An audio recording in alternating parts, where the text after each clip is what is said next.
Donc nous sommes présents aujourd'hui pour parler de l'avenir industriel.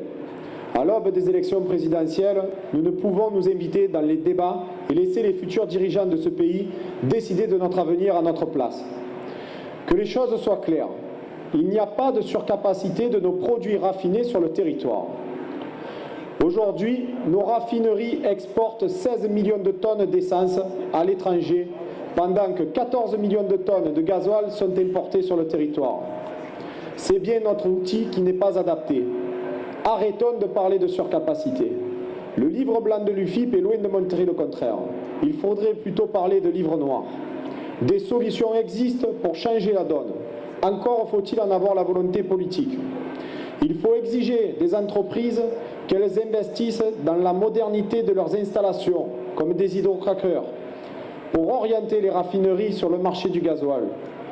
Lors de la table ronde voulue par la CGT, l'Institut français du pétrole, au travers de son expertise, a démontré qu'un investissement de 2 milliards d'euros permettrait de doter les raffineries françaises d'outils performants pour pérenniser l'activité du raffinage.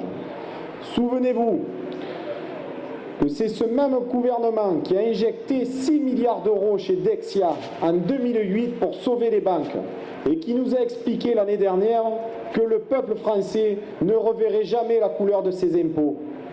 Exigeons la création d'un pôle public de l'énergie pour avoir une vision globale du puits à la pompe, au travers d'un système régulé par les pouvoirs publics pour faire financer les investissements nécessaires par toute la chaîne pétrolière. Chez nous, c'est l'investissement sur une unité de désulfuration qui permettrait d'augmenter les bénéfices du site pour asseoir un peu plus sa pérennité dans l'avenir. Des solutions existent, mais elles doivent être aussi défendues par les politiques.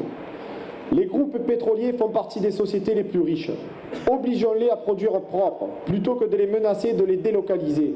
Sur notre territoire, l'ADREAL, les instances représentatives du personnel, vous, salariés, veillez aux différents rejets de nos installations pour le bien de l'environnement. Ce n'est pas en répondant aux lobbies verts, en exploitant la misère du monde et en délocalisant nos usines dans des pays en voie de développement que les industriels vont se mettre à produire propre.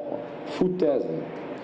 Tout ce qui touche à notre indépendance énergétique ne doit pas servir d'appétit aux requins de la finance. Les salariés des entreprises pétrochimiques ne veulent pas que leurs usines soient transformées en marina. Notre département est industrialisé. Ce n'est pas le futur bronze-cul de l'Europe.